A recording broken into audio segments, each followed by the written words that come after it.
whatever path one travels, and I hate to use that word path, but what can I do? That's how it seems.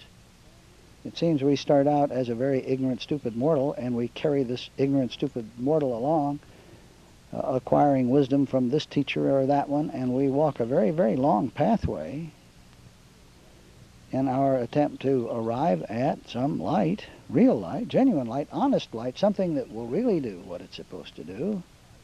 And but in any event, whatever path one travels, Eastern, Western, heathen, for Pete's sake, mystical or occult, secret, it can be voodoo, or it can be metaphysical. It can be a scientific metaphysics, or it can be a religious metaphysics. But now listen, all of them produce, in their most effective moments, all of these pathways, all of these systems, all of these philosophies produce in their very best moments an experience that is identical. Now, who will deny this? The mystical experience that comes from Zen Buddhism, when it has been written of and spoken of, is an identical utterance.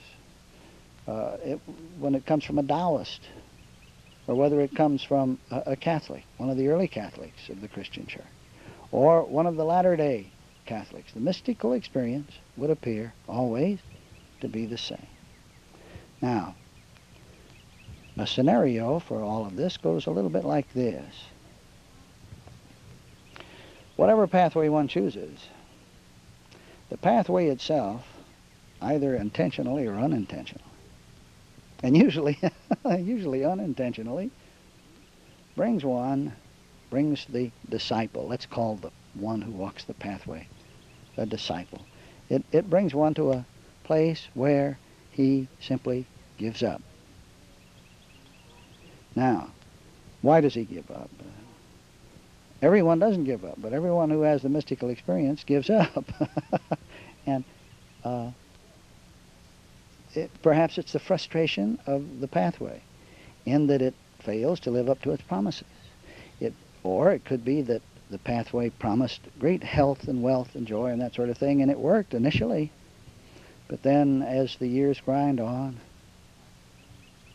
as a lot of Christmases go by and a lot of New Years arrive, it would seem that the joints grow stiff and the back gets stiff and the eyes are not quite as bright as they were, and one doesn't hear quite as well, and we say, gee whiz, the philosophy isn't working now as it did before. And so, again, there's a great giving up at that point. Or perhaps that giving up is sometimes induced by personal tribulations that are just simply too great to bear. Great depressions that settle over the humanity of us.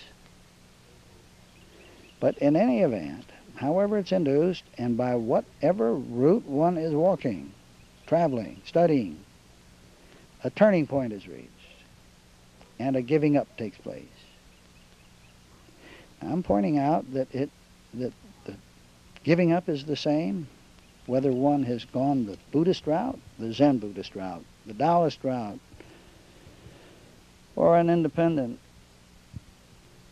route, as I guess you could say this has been for me. But in any event, one comes to a giving up place, and so the question is, giving up what? What does one give up? Well, it's always the same. Every discipline, as spoken of it, is the same giving up. It's a giving up of some degree of personal self-importance. Giving up some degree of a human sense of self, of humanhood. A surrendering, a giving up, a letting go of that old bugaboo ego. All right, a giving it up, but giving it up to whom or to what? And it seems that always the giving up is accompanied by a sense that, all right, I give up, but I yield to something greater than this personal sense of myself that has to this point availed nothing.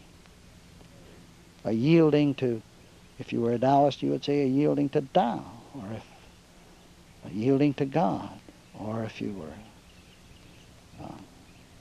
fundamentalist, perhaps you'd say I'm yielding to the blood of Jesus, or something like that. Or it might be you're giving up to Nellie D. Grabenbaker. But in any event, all those, by whatever discipline they've traveled, in speaking of the event and what appeared to induce it, inevitably speak of a giving up. And a giving up of a personal sense of selfhood, and a yielding, and giving it up not in despair to nothing, but giving and yielding in despair to an ineffable something. All right, now, what next in this scenario we're talking about? Whenever this yielding happens, always comes a grand sense of relief. You can read countless accounts of this relief as it's spoken of. It seems as though guilt has been lifted. It's as though darkness has been taken off, as though scales had fallen from the eyes. And whatever the discipline of the world, whatever the discipline one is following, if it is organized and has an institutional something behind it, inevitably they take credit for this grand sense of relief that follows the giving up. Well, it seems to me that, and this of course fortifies and strengthens their basis for being in a tangible world of organizations. And they take credit for this grand sense of relief that everyone feels. And of course, there, unfortunately, it works like this too in this scenario that we call the human experience. The disciple, feeling this sense of relief, inevitably, he or she knows that the relief is honest, that there really has been a lessening of a sense of guilt, a lessening of a sense of person or ego. And what does this do? It strengthens that one's belief in the power and the importance of the discipline or pathway he or she is walking.